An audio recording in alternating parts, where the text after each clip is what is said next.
अगर आप कमज़ोर दिल के हैं, तो ये कहानी अकेले में सुनने की गलती न करें। ये दिल्ली के बुराड़ी में घटी एक सच्ची घटना पर आधारित है, जिसे मीडिया ने आज तक पूरी तरह आपसे छुपा रखा है। हम आपको उस रहस्य से पर्दा उठाने जा रहे हैं, जिसने पूरे देश को हिला कर रख दिया था।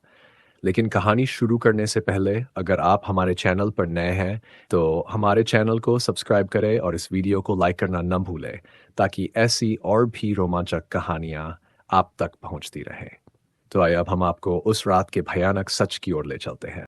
दिन में ये घर साधारण दिखता था, लेकिन रात में उसकी दीवारों के भीतर कुछ ऐसा था जो जाग उठता था। अर्जुन, एक जिज्ञासु पत्रकार, इस रहस्य को उजागर करने की ठान चुका था। इस घर में कुछ तो है, उसने खुद से कहा और आधी रात को वहां पहुंच गया। जैसे ही अर्जुन ने घर के अंदर कदम रखा, ठंडी हवा का एक झोंका उसके शरीर को कंपा गया। ये जगह कुछ ठीक नहीं लग रही, उसने सोचा, लेकिन उसने हिम्मत जुटाई और आगे बढ़ा। दीवारों पर टंगे पुराने चित्र, उनमें विकृत चेहरे, मानो किसी भयानक घटना के साक्षी हों। अचानक उसके कदम एक दरवाजे के पास ठिठक गए। दरवाजे पर खून से लिखा था, यहां मत आओ। अर्जुन ने चेतावनी को नजरअंदाज किया। उसने दरवाजा खोला और कमरे में घुसते ही उसकी आंखें चौड़ी हो गई। सामने रस्सियों के गुच्छे फंदों की तरह लटके हुए थे, जो हवा में धीरे धीरे हिल रहे थे। यहां क्या हुआ था? उसने खुद से पूछा। तभी कमरे का तापमान अचानक गिरने लगा। उसे किसी की फुसफुसाहट सुनाई दी। तुम्हारा भी समय आ गया है। अर्जुन ने तुरंत टॉर्च घुमाई और देखा, एक सफेद साड़ी में लिपटी बूढ़ी औरत। उसकी आंखें सफेद, होंठों से खून टपक रहा था और वो मुस्कुरा रही थी। अब तुम भी हमारे साथ खेलोगे। उसकी खौफनाक आवाज ने अर्जुन को जकड़ लिया। उसने पीछे हटने की कोशिश की, लेकिन उसके पैर जमीन से चिपक गए थे। अर्जुन की आंखों के सामने अंधेरा छाने लगा।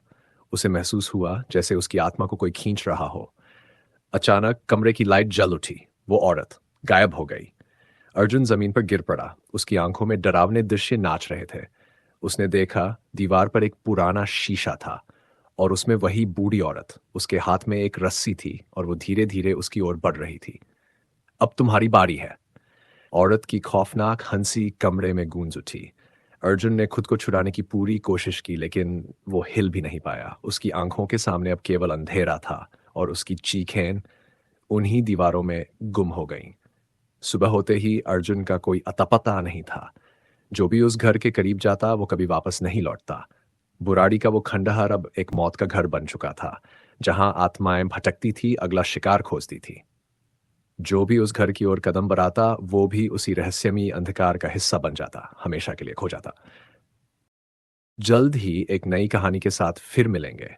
तब तक उत्साह बनाए रखें और हमारी नई कहानी की सूचना सबसे पहले पाने के लिए लाल बटन दबाएं।